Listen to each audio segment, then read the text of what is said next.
Now, when the ships had arrived, the survived men will be put back in chains from all the dungeons, and they were made to walk this way to the last stage, which is the room of no return. Here used to be called what we call the transit dungeon, meaning that they never slept here, they just passed through here. And in transit, the captives were branded. And this is the branding room. So when they got here, they had stamps with initials or symbols of the merchant. And these stamps were placed in fire here. When they take them out, they smear a little oil at their chest and they place it for identification. Many died as a result of the shock and the pain. And those who survived were put back in chains through to the door of no return. Let's get in there. It's amazing that the celebrate kills in the process.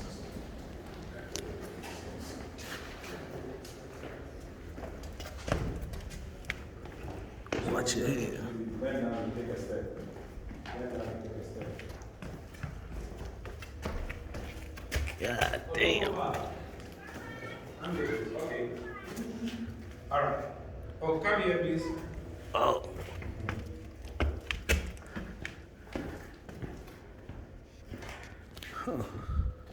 So, as the female captives were coming from this end, the male were also coming from this end. So here became known as the convergent dungeon. Meaning that if maybe you had a relative, here was the point that you are going to see the person for last. And here they were never made to talk to each other. So even if you see your mother, your father, uncle, or uncle, the best thing that you can do was to cry and cry and cry. And from there, you get to the last stage in the process. Now, when they were trading in gold, the doors were big. But when they started the slave trade, they made it small like this for them to easily control them. So you bend down a bit, then you take about 4 steps before you get in there. Bend down, take about 4 steps. We have a very thick wall here, and chances are that you could maybe hit your head with it. So you bend down, take about 4 steps. Now, after warning you, I will not be responsible. Hey, nobody's doing it. I feel like doing the limbo. Oh, man.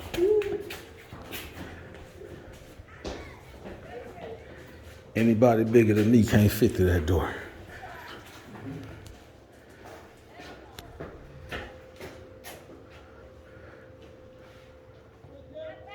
All right. Now, this is the final stage in the whole of the process. Meaning simply that when you get to this point, you are not assured of coming back.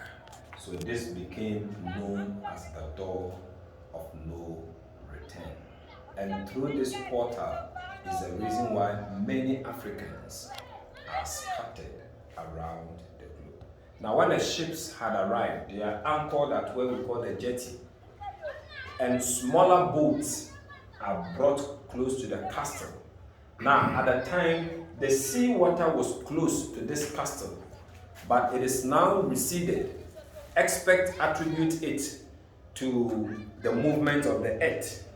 And some also say it's because of the development that is going on here.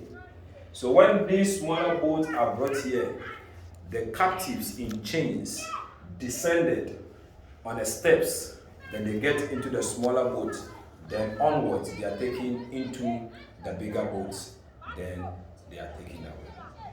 It is estimated that about 30,000 captives were taken out of this castle every year.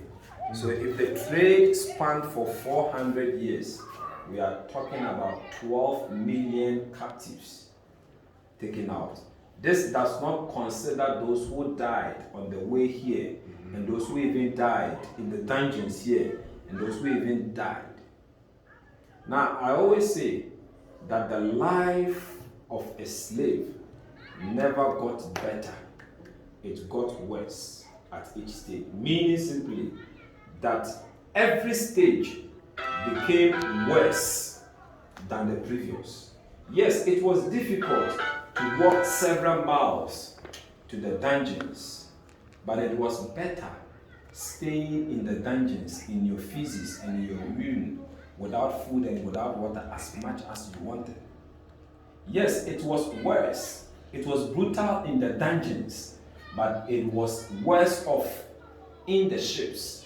Here we are talking about people chained and they lie onto each other.